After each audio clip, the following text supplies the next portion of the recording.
My name is Jay Ayala. I am Managing Director for Sedgwick's California region, and it's my distinct pleasure on behalf of Sedgwick and each of the 1,600 colleagues in the state to welcome you to this client forum covering SB 863. And it's great to see so many familiar faces in the audience here at the Westin. I'd like to extend a special welcome to our online and remote audience that's also joining us this morning.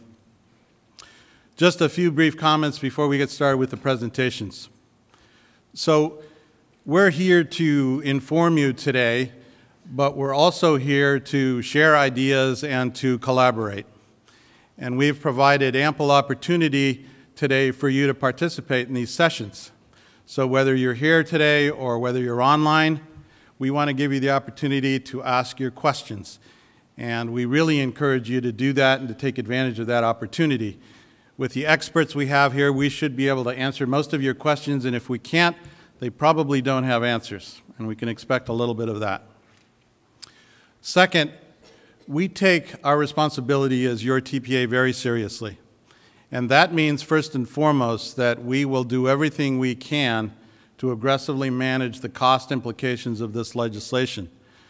But it also means that we should do all we can to make sure that the legislation achieves its intended benefits as well, and that is to create a system that is more efficient and more effective for all stakeholders, including injured workers. Third, we have a great opportunity together. We have an opportunity here to influence really what is an evolving process. Sedgwick is the largest TPA in the state, and respectfully, I would add, the most resourced TPA. You are among the largest, the most diverse, and certainly the most influential employers in the state. Together, we will influence the process. We will have an impact, and to my way of thinking, we need to embrace that opportunity. So, we're very pleased today to offer you a soup-to-nuts look at this legislation, beginning with a historical perspective. And we'll hear from some of the experts that were actually part of the negotiating discussions. We will present you with an overview, very detailed, of the provisions of SB 863. And we'll hear from some key state officials, including the Department of Industrial Relations and self-insurance plans. We'll also hear from an actuary who will give you a sense for what the cost estimates are and the financial impacts are of 863. And finally, we'll convene a panel of Sedgwick's own regional leaders who will answer your questions and talk about what Sedgwick plans to do about these reforms. I thank you all for coming, for joining us. Please enjoy the sessions. Good morning, everyone. Given the political makeup of California, it seems almost extraordinary that our legislature and governor came together to pass Senate Bill 863. In the spirit of compromise, our state's business and labor communities came together, forged some very significant differences. And here to provide us with their insights as to how the bill came about are Martin Brady and Jason Schmelzer. Martin is Executive Director of the School's Insurance Authority, an entity that provides liability, property, and workers' compensation insurance to 34 school districts in Northern California. Appointed by Governor Brown to serve on the Commission of Health, Safety, and Workers' Compensation, Martin has also been active in the California Coalition for Workers' Compensation and the CWCI.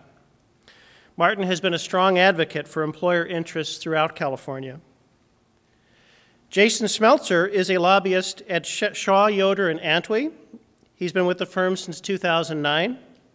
He previously worked as a lobbyist for the California Chamber of Commerce, directing legislative advocacy for their member clients. During his career, he also served as legislative director for the California Manufacturers and Technology Association. Together, Martin and Jason embody the kind of employer activism that is absolutely essential if we're going to make further inroads into solving the problems that we have in our current workers' compensation system. Welcome, gentlemen.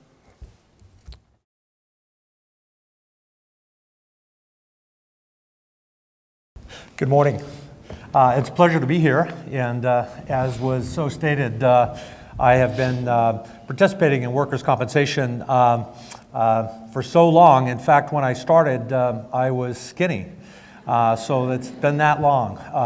But it's a pleasure to be here this morning to be able to share with you some of my experience in terms of this particular bill, and share with you some of the reasons why this came down the way it did. So, you know, a comment was made in the opening, you know, that Sedgwick, kind of with its partners, was going to work together to make sure that the legislation works the way that it was intended. And I think it was a very astute observation, because it kind of recognizes a fact of life, which is in legislation, there are multiple phases, right? You pass a law, and then you have to implement a law, and then you have to protect the law. And fully 2/3 of the work, maybe more, has yet to be done. So that's something we want to talk about today, moving forward with this legislation. So first and foremost, you heard a little bit about the California Coalition on Workers' Compensation, so we want to tell you kind of who that is. We are a collection of employers exclusively. We also have third-party administrators like Sedgwick that are members that help kind of protect employer interests in California with respect to workers' compensation. And this is kind of the ground that we cover. We do legislative advocacy, you know, 863 down to smaller types of bills that you see every year. And every year you see 15 or 20 pieces of legislation, most of them unfriendly towards employer interests. So we work on those types of bills. We do regulatory advocacy, kind of that second tier in the legislative cycle, making sure that bills that are passed kind of realize their full potential. We engage a little bit in political activities, right? We have a small PAC, so we tend to support some candidates that share our interest relative to maintaining balance in the workers' compensation system. And then one of the other things we do is a great deal of media and education. We have an annual conference, we do some free webinars, and we try to be a source, not just to our members, but to trade publications and other folks that operate inside of the system. So that's kind of us at a glance. And Martin's our board chair. I think it's a real privilege to be able to work with CCWC. This is a collection of some just outstanding employers, both private and public, throughout California. And I think what I like so much about it is the diversity of exposure that we cover and represent from a business standpoint. We've got cities, schools, counties involved. We've got light industry, tech industry, entertainment industry, manufacturing, and so there's quite a plethora. But I think what I really like is that it's an opportunity to galvanize our voices and to be able to function with a strong message at the right time, in the right manner, in order to increase our chances of success. And so I'm a big advocate for the organization, and I just really have seen this organization do some incredible things, and I just would encourage participation going forward. So if you ever think that your voice wouldn't or couldn't be heard, you're mistaken. There's a lot of people that I think when we act together can do some pretty amazing things. So, all right. So, California political climate. Right. In order to kind of understand the process, you kind of have to understand where we are, where we've been. The bear is sick, right? By all accounts, we've had ongoing deficits and partisan gridlock and all of those things that you hear about if you watch, you know, CNN or MSNBC. It seems like maybe the national political scene is learning something from California, which might not be a great idea. But, you know, we've had a recent election, and it seems like maybe things are heading back in the right direction as far as stability is concerned. Even through that, you know, workers' comp to the state, to legislators, never became a huge deal, despite the fact that they spend somewhere in the neighborhood of $500 million a year on workers' comp insurance. But it seems like things are maybe heading back in a reasonably good direction. And here's what I mean with just regards to stability and maybe accountability. So here's kind of the partisan breakdown right now, just because folks haven't been sworn in, just so you know. It's kind of what we're dealing with when we're in the legislature. As you can tell, we're a very blue state. We have been for a long time. I think this election galvanized that, frankly. And I'm going to flip back and forth between these two slides, and you're not going to see a lot of difference. So here's that one, and there's that one. Doesn't like me. The pies aren't that different, right? They're a little bit, not much. But when you get here, there's one very important political factor to consider if you're paying attention to the politics in the state of California. And that is the Democrats now have a 2/3 supermajority in both houses of the legislature, assuming that certain seats hold up. What that means in large part is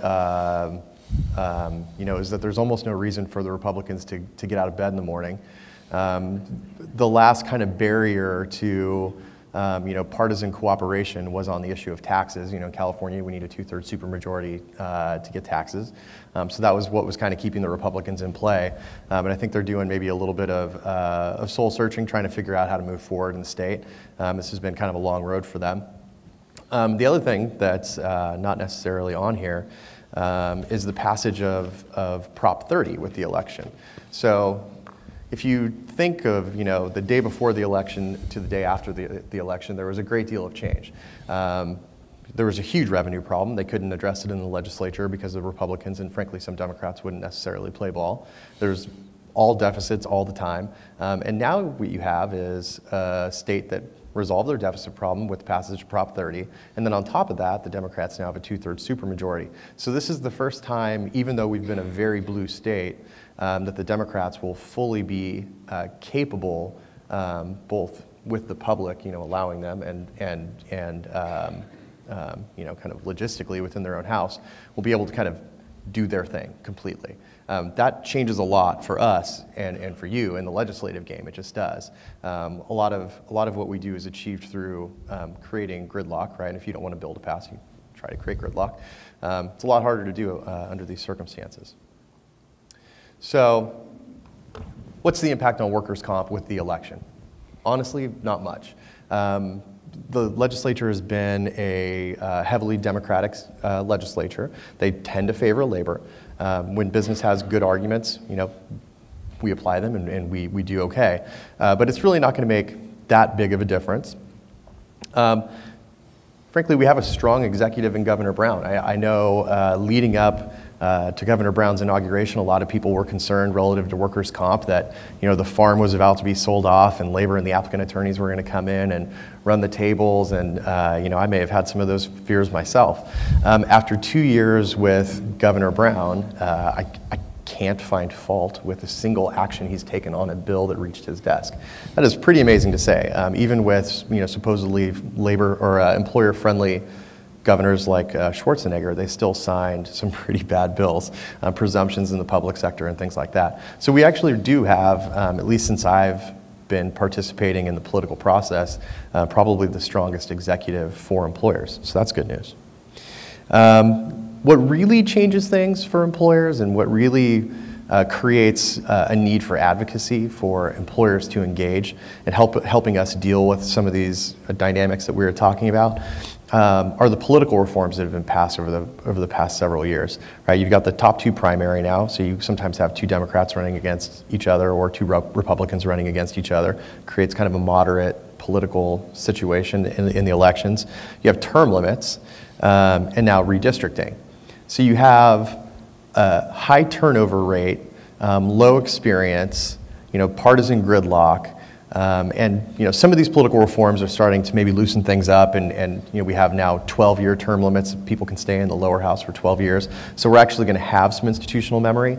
30 years ago, you could go into the insurance committee and the chair had been chair for 30 years. And you can't lie to him about what happened in 2004 when you passed SB 899 because he's the one that negotiated the deal. That's not so true anymore. Not a single assembly member when we start in 2013 will have been present in 2004 when we did SB 899. A full third of the assembly will not have been present when we did SB 863. Right. And so you can see how quickly it starts to turn over. So there's a lot of education to do, which is where we rely on folks like you. I think some of that education really, it's not on the complexity of it, but it's on the fundamentals, the free throws and the layups that are needed. And I think the target for our educational purposes are really, it goes beyond the particular legislator, and it really goes to some of the legislative staff members as well, because in many circumstances, their tenure is going to be much longer than the legislator themselves. And so it's really had us sort of ponder and come up with multiple efforts to continue in terms of educational outreach.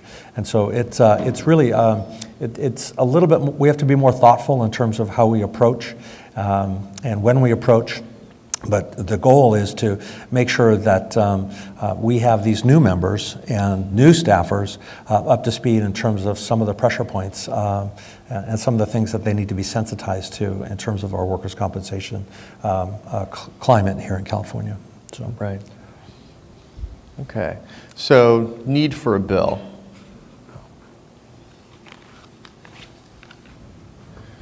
So I remember being in my my office one day when Martin stopped by, and he had with him a stack of papers that was looked like it came out of a claims file, right? They had the brad. I remember these words from my claims days. Had the brad, and it was thick, and it looked like something I was going to have to review before talking to a client back in the day. And he set it down, and then he set down on top of it a picture, and it was a picture of a phone book next to this pile of paper, and I'll let you tell him what it was. Well, it was the benefit notices for an unrepresented worker in California. And I sort of heard that there was one more benefit notice that was going to be required of us to yet again send out to an injured worker. And I said, wait a minute, I think I just went tilt. And so I asked to have all of these collected for an unrepresented worker. And so I assembled them, and I put them next to my phone book, Yellow Pages, and took a photograph of the two, and they're amazingly similar. And then I went to my postage meter and weighed them, and then figured out just how much money I would have to spend just to mail out the benefit notices. And it just, if we're going to go green, this would be a good place to start. And so we just had a little bit of a giggle, and then we said, well, let's share this information. Let's go out and say there's got to be a better way. We're brighter than this. We need to use some of the technology. We need to be able to streamline. The whole emphasis behind this bill, I think there was a huge attempt to hit a reset button to sort of recalibrate in terms of simplification of the paperwork involved. It's no wonder injured workers were confused. We were required to send out so much paper, and the language on that was so redundant that I think we did a good job of driving a lot of our injured workers to attorneys, frankly. And so our goal was to create something that was a little bit more predictable, a little bit more streamlined, and so that's what we attempted to do. But I think we've got a photograph of that too, don't we? I think we did, yeah. I'm not sure where it went. But that's okay. You know, one of the things I noticed when I first knew what workers' comp was in some 99 or so, until now, I have my old labor code from 99, and it has roughly doubled in size. So you know, if you're looking at the benefit notices compared to the phone book, albeit we live in Sacramento, so it's not the hugest phone book in the world, but it's a big phone book, right? So you kind of take those two metrics, what you're sending out to people, and just the sheer amount of rules, regulations, laws, et cetera, forms, you really do have a complexity problem. And Martin's right, that was driving a great deal of the issues. So we have a few charts for you. We'll bore you with numbers for a minute that just kind of put maybe an exclamation point on the need for reform. I think, you know, we mentioned, Jason, just the amount of paper and driving people to attorneys, but the consequences for that fiscally are obviously profound. I mean, our actuaries will tell us that the amount of uptick in terms of expenses, the total incurred dollars on a per claim basis for a litigated claim is up to 30% higher minimally versus a non-litigated claim. That, at the end of the day, is when you look at the cumulative nature of a program and exposure for business is really unbearable. So for a system that is supposed to be non-litigious, it was amazingly litigious. And so it really echoed the need to go back to the simplification of and the reduction of paper. So. Right. So if you look at the cost per indemnity claim, right, we had a mild freak out in the early 2000s, right? We were so high. We had amazing reform, I think by any standard, kind of, you know, negotiated down the barrel of a gun. You kind of, one of those situations where you get everything that you're looking for. And you can see kind of a dip in the cost per claim. But it didn't take that long to climb again. And that's what's, I think, really interesting to those of us who were sitting there and watching the kind of effect of SB 899. And just using this one metric, it was very short-lived. And it basically created the circumstances for the next kind of wave of crisis. And these are on, obviously, the most expensive portion of the claims. I mean, these are the indemnity or lost time claims, where in 05, you know, we're still at $46,000 per indemnity. And this slide before you goes up to 2010. But in actuality, the 2012 numbers, what's forecasted for January 1, is in excess of $71,000 per indemnity from the Insurance Rating Bureau.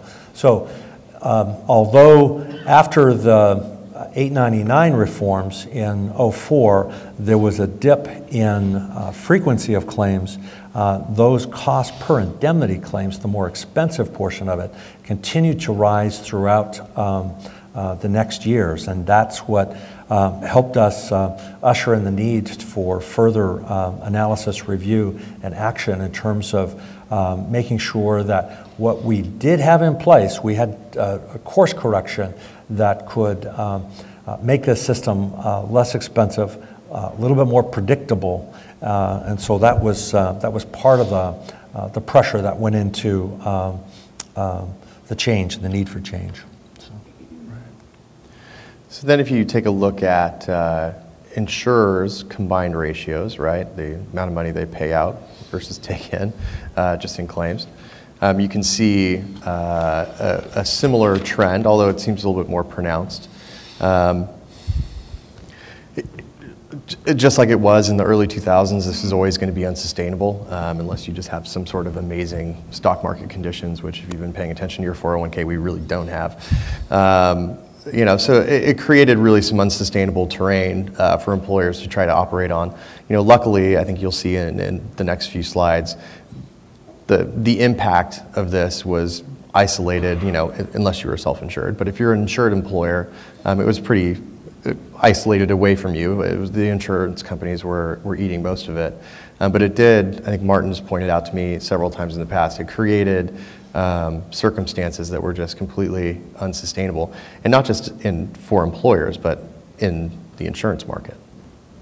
I think that has a lot to do with you know, what Jason had touched on in terms of the income, investment income coming from insurers. Historically, that had been used prior to 899 to offset shortages of on the front door. But with those interest earnings also being so low and so different than what it was previous, there's no offset to be had.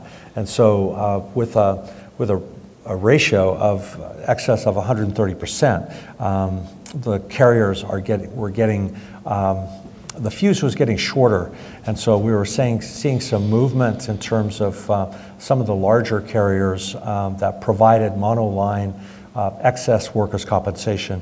They were the first to move and really pull back the horns from the California marketplace. And as soon as one of them did it, then the remaining ones said, what does that market know that we don't know?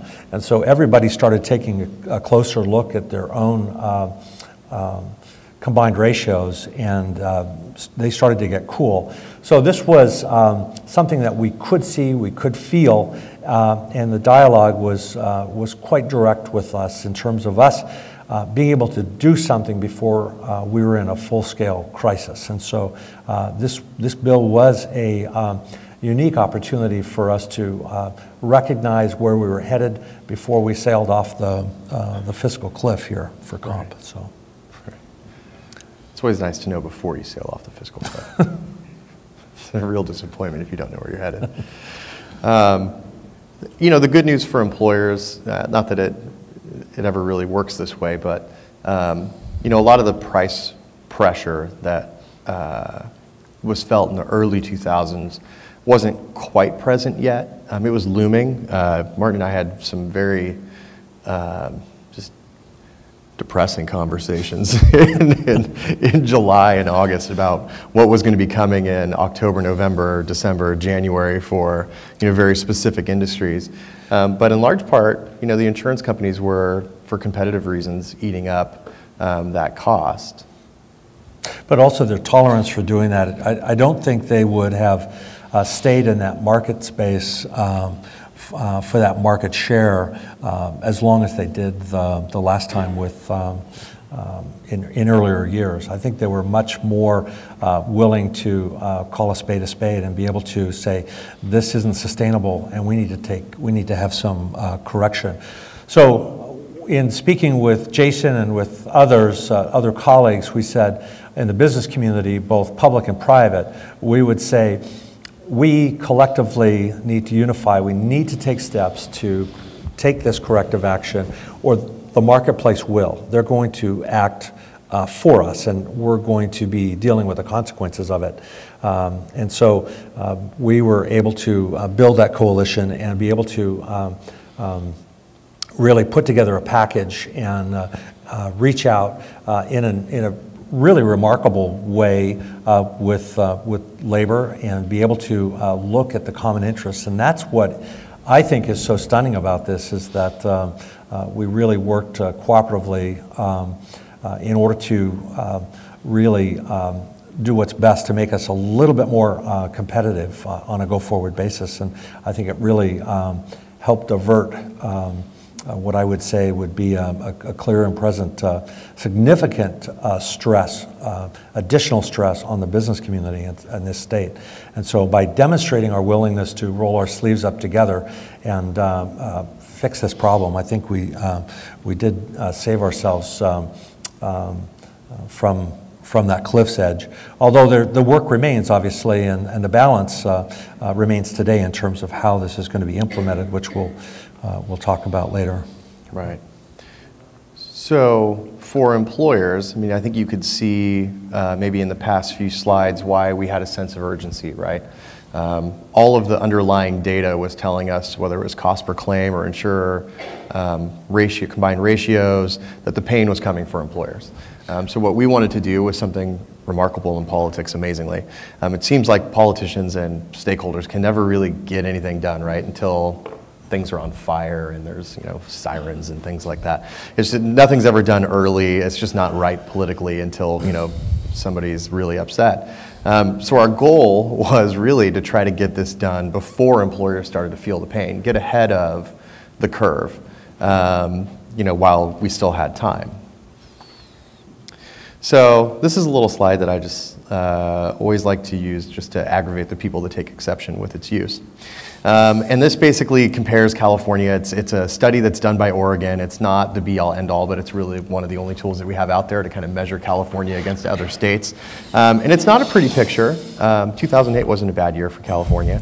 But you know, this, for workers' comp costs, this is a little comparative note. If you see, we got way up as high as 236% of the national median in 2004. That's quite an achievement. And we got back to kind of put an exclamation point on what we were just talking about. You know, this year we acted as though we acted in 2000 previously. So we're 4 years ahead of schedule if you look at our prior performance on when we reformed the workers' comp system. Well, I think the back in that day, the 2004, I think, if I recall correctly, 1 out of every $9 in that year in the country was, in terms of what was being spent in comp, was being spent in California. So it's a really stunning statistic, and so that really sort of exemplified the urgency behind what we needed to do. And that was something that was done quickly and purposefully. There were very few harmonious voices there. It was time for action, and we needed to do something because of the costs. I mean, I think we were well above $6 per $100 of payroll at that time, and there wasn't a state that was even close to us. So for us, we didn't want to return to that before we took action this time around. If you think about it, workers' comp, when Schwarzenegger was running during the recall, there were 3 issues that were his campaign, message, right? It was rolling blackouts, there's the car tax, and workers' comp insurance. How strange is that? That workers' comp insurance would somehow bubble up to be one of 3 big political issues for a governor running for office, next to 2 things that affect every single person in the state, rolling blackouts and the car tax. So we wanted to avoid it getting that bad. It was probably a good idea. One of the other things that was probably the factor driving action the most was just the changing political dynamic and what labor wanted out of this. Let's not forget that permanent disability benefits were cut substantially in 2004, depending upon who you talk to. It was either done intentionally or it was a total mistake. I don't know, but it was done. And this is a chart from the Commission on Health and Safety and Workers' Comp that kind of shows the universe of permanent disability that was around in 2003, 4, what happened to it, right? The revisions to the permanent disability rating schedule took it away. Objective factors with the AMA guides kind of created this pie that we call the zeros for some terrible reason. The return to work, the 15% bump up, down, took away some money and so on around the wheel. But if you look at that and you have this little red sliver of PD left in the system, you can imagine that the Labor Fed and some other labor organizations that ultimately agreed to SB 899 to let it pass were a little bit unhappy. They feel like maybe they didn't get what they thought was coming, and they wanted at least a piece of that pie back. And it was a huge motivating factor in making this bill pass this year was, for the Democrats in the legislature, was getting that permanent disability back to injured workers. And it was our job to essentially create a reality around that situation that allowed for us to achieve our goals as well. Well, I think the echo that came with that was that was agreed to by all parties was that any increase in PD would have to be met with an offset in savings in the system that would be more than the increase in any schedule. And so obviously that was verbalized by the governor on down. And so that was the spirit in which we engaged in the negotiations as well. So. Right. And then the last fun with numbers slide. This is the one that always just kind of offended me, generally. I mean, you've got a system of benefits that's intended to take care of injured workers, right, and kind of limit liability for employers. But the general idea is that we're going to take money and we're going to provide for medical care and indemnity benefits for injured workers. Yet we have this huge slice of pie, more than we spend on indemnity benefits, that's going to just the machine, right? It's kind of evaporating into the ether. And when we looked at this slide, and when you look at some of the medical portion as well, and you start counting up the various dollars that you could save without at least breaking your own heart. I mean, some people out there whose hearts are going to break. But there's a great deal of money in there. And I think what this slide made clear to everybody is that in order to restore benefits to injured workers in a way that's acceptable to the organized labor, you didn't have to add to the pie, that there was plenty of pie to go around. We just needed to reach over with our fork and pull some off of other people's plates. Well, I think without a doubt, we looked at this and we said there were so many straws in the trough that we really needed to get back to the origin of workers' comp and the grand deal between employers and workers and injured workers, and then take a second look at the number of people that were sort of living off that system. And we're thinking the gross amount of dollars that are involved in this and what actually ends up being delivered via benefit to injured workers was low relative to the global dollars and what it took to deliver that. And so there's a big motivator for us to be able to go in and say, you know, how many more liens do we need? We would check with other states, and we're saying, well, what are you doing? How are you controlling liens? And they would turn to us and say, we don't have that problem. They reminded us that the word no is a complete sentence, that some of these things were manufactured, and so we needed to assume responsibility for this. And, you know, there's an old adage that we use that says frequently the best place to find a helping hand is at the end of your own arm. And we sort of sat there and said, you know, we need to regain control over this system and be able to really be accountable for the dollars that are being spent. I mean, in my own world, I've got 700 schools that I'm responsible for, and I've got a superintendent that kept telling me, Martin, regrettably, I can only spend each dollar once, and that was sort of a profound comment to me in terms of looking at what we were doing with workers' comp and building in some efficiency and some accountability to where these dollars were actually going, and sort of the needless expenses. And so it was really motivational for us to change things, not just for an individual organization or employer, but to really transcend that and collectively work with peers to change the system for the better, because there was so much to be done in order to really move a decimal point in a significant manner, not just skirting around the edges, but really thinking and pondering how do we get back to the original deal between labor and injured workers and employers. And so that was very unique and very rewarding in terms of the process. So all of that data, all of these pie charts and graphs led us to a conclusion, which was, let's go to this fancy place and let's take a few $1 billion of people's money and switch it around, right? No problem. It's just a few $1 billion. Nobody cares about a few $1 billion, right? Right. So here's a slide. This is typically what we ran into. Come over to my side of the argument.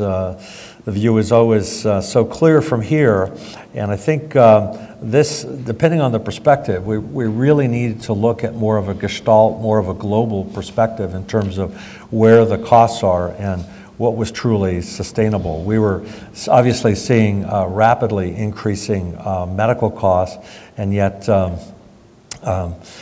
over time, and it just kept accelerating, and we just needed to get into the weeds a little bit more to understand where these cost drivers were coming from.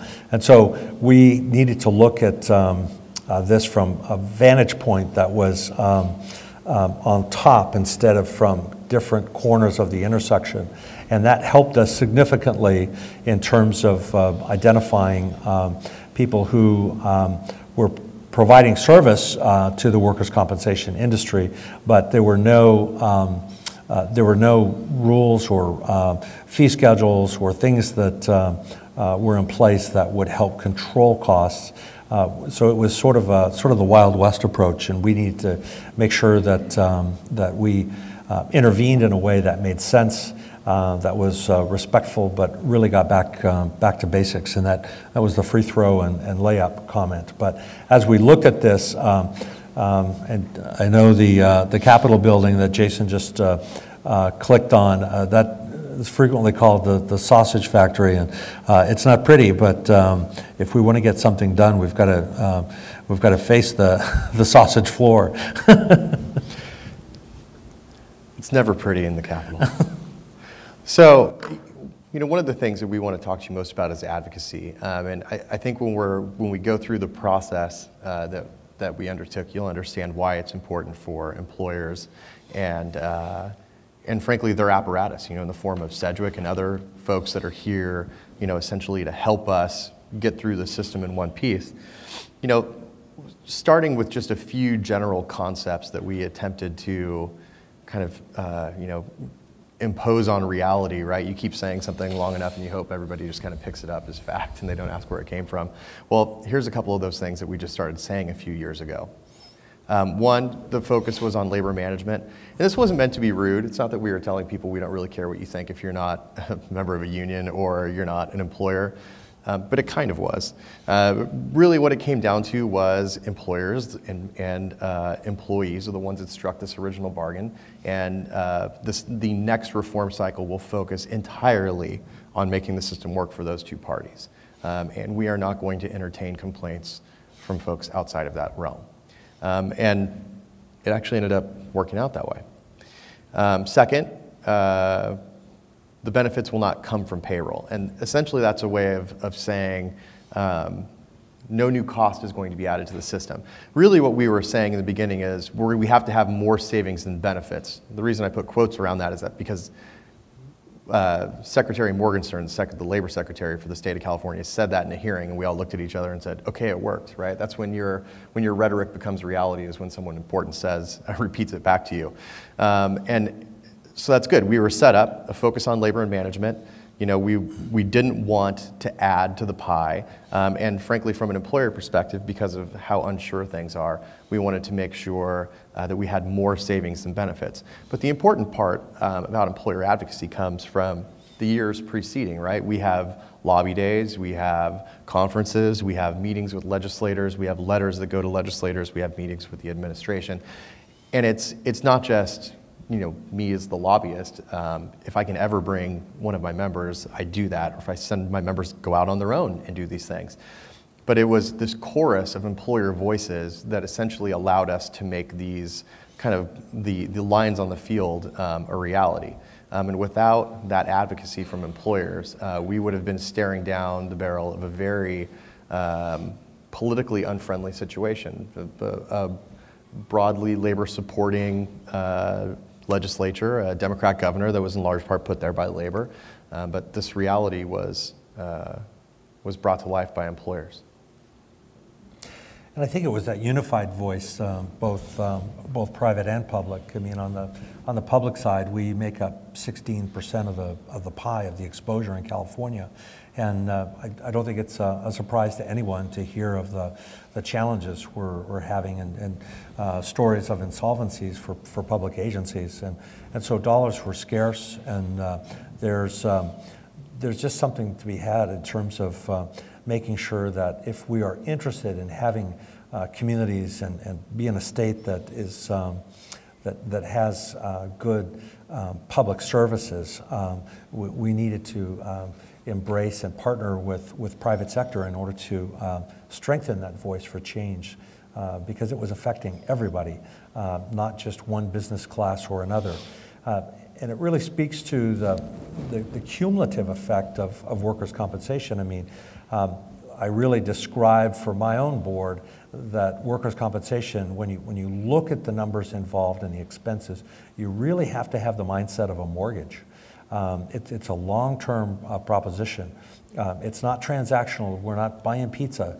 It's something that is that really has some profound impact. I mean, name another business where you can restate your liabilities annually. I mean, it's really challenging, and so it was important for us to get back to the fundamentals of this labor management program, to be able to really look at the primary stakeholders and really care for those two parties above others. So I think it was something that was recognized by the administration. I think it was from the governor on down, and I think that there was a clear understanding as to how fragile the economy was, and the administration was not going to want to jeopardize that by not addressing things in a fundamental way. And so it's that type of encouragement and motivation from the governor on down, from his administration, that really encouraged both the labor and management to take these steps. So. And the really good news is, you can never control completely the environment in politics. Sometimes you get lucky, sometimes you don't. And in this situation, we had a lot of things going for us, right? We had all the underlying facts and figures. There was clearly a problem. There was clearly some consensus among employers and labor, maybe some other folks not so much. But there was a good reality that was unfolding. Politically, the other thing that was unfolding is that the governor was struggling with deficits, and he had this Prop 30, wasn't looking so hot. And he spent the better part of the year trying to convince the public that the legislature could actually act like adults. And Martin and some other folks on the labor side, Christine Baker at DIR, they presented this kind of golden egg to the governor at the end of the session, and it was another thing that he could make happen that proved that California was able to actually govern itself. And so sometimes, even all the preparation and work that goes into it, a little bit of luck goes a long way, and that's really what we got. Governor Brown took it upon himself in those last few days of session, which were just a joy if you've never experienced them, I think he's got a bloody stick somewhere. He's going around, throttling people about the head and neck. So he really made it a personal goal to make it happen, and we and you enjoyed the benefits. Well, it was, I will say that the employers that were walking the hallway at the final days, along with labor, I think collectively the messaging was pretty unusual in the sense that those two groups really walking the halls and going to office on the same page, asking for support and acknowledgement of the bill was pretty profound. I think it was a great example of what we could do together and what we could accomplish, and hopefully could be a blueprint for future activity in years going forward. So I will say that there's a lot of things that I see as a person responsible for a program that's fairly sizable. I see some things that we have in the bill that were very, very, I think, appealing to me. But one of them is our ability to measure what we're doing and to be able to look at performance indicators, coming up with best practices, because I think if you can measure something, you stand a better chance of controlling something and being able to change things for the better. So those are areas that I think will profoundly help us as we go forward. There are things such as structurally using sort of the IMR process, which you'll hear about later in the day, the independent medical review process, which I think is a real game changer as well. And also just the speed to closure. I think those of us who have claims on our desk will recognize that the longer a claim's open, the more expensive that claim is. And so things that we can do collectively to shorten the life cycle of a claim will be profoundly helpful in the days ahead. So we are running short. We'll go quick. What comes next? And this is really where employer advocacy becomes very important. The reform cycle in California is never done, right? You create a $16 to $20 billion system of delivering benefits, and it's going to get messed up so bad every decade that you have to do at least one major reform. So we're in this constant phase. We reform, we implement, cost sues us. We lose some, we win some, the system deteriorates. Some of it's just doctors and lawyers figure out how to operate within the system. There's no longer kind of a guessing factor. And then we're back to reform. I told Martin we were on the plane on the way down, and I said, September 1st, basically the day after the end of the legislature, to me was the first day back on the road to reform. We had just finished it, but the bill hadn't even been signed yet. And that is day one on the road back to reform. And we're going to get there. It's just a matter of when. So some regulatory implementation is coming down the road. We have a great deal of work being done by the poor souls at the Division of Workers' Comp, DIR, Office of Self-Insurance Plans. If my inbox looked like theirs, I might just have to take a mental break. But there's a great deal of work that's going to be done. There's 24 regulatory packages that are going to be needed before January 1, 2013. If you're paying attention to the calendar, That's somewhere in the neighborhood of 45 days from now. I think 4 of them are already open for public comment.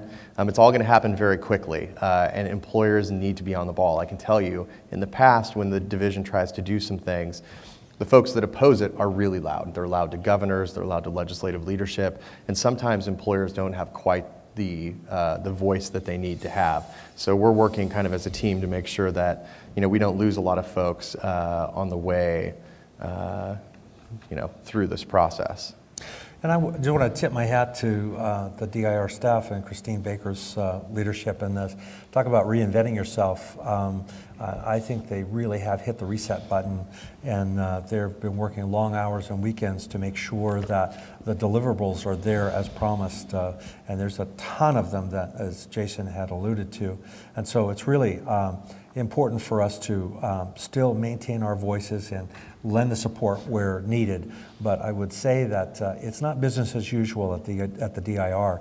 And I think our even the assessments to business this last year and what's forecasted for this year have been radically changed for the better. And so a lot of that has to do with kind of the new emerging DIR, and it really is impressive, the amount of work that's being done, the professionalism, and just the sheer effort. So. And then I'll flip it to this next slide and leave it, oh, not that one, that one. So we can take some questions, because I think we're already over time. But if you have any doubt about the impact of employers, here you go. I mean, I think the writing's on the wall, literally, actually, come to think of it. But everything from SB 899 to SB 863, it's been employer driven. They hire people like me to help, but this really is an employer driven process. Jason and Martin, thank you very much. We want to turn it over to the audience. We have Karen Heffernan, who is here to field questions from the live audience, and we have Fernando Pla here to take questions from the web audience. Questions? I have a question from our web audience, and this question comes from a member representing staffing agencies. He would like to know why the prohibition against self-insurance as part of the SB 863 legislation.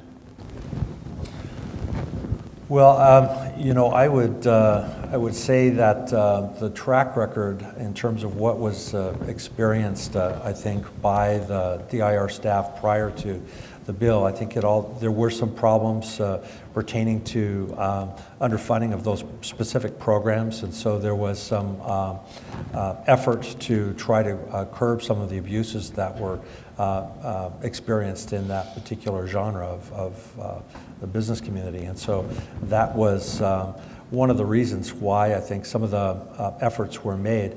The idea is to try to make sure that those types of exposures are well funded, and when they're not, and when they can become a burden to the broader business community, it was felt that there needed to be some sort of stability and some intervention there. So.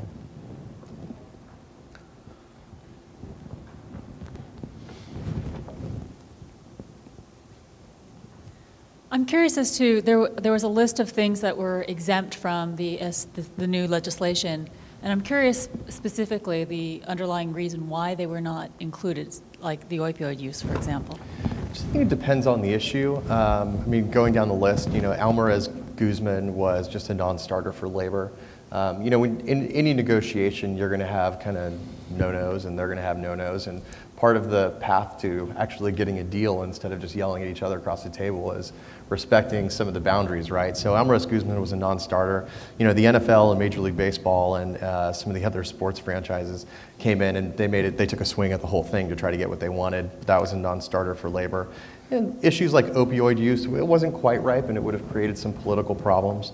And then, on the other side, temporary disability, extending the cap was an absolute non-starter to these folks. Apportionment, some of these other things, they couldn't be dealt with gracefully in a large package. I would say that the commitment for tackling many of these things is still there, and we want to do something comprehensively and make sure that when we do something, we do it well. And sometimes that takes more time than was available for this entire package. But rest assured, the shoulder is going to be in a number of these things as we go forward because of their significance to the workers' compensation outcomes. So things such as the opioids are going to be addressed by the Sedgwick Commission, et cetera. And we want to do something and make sure that it functions as intended.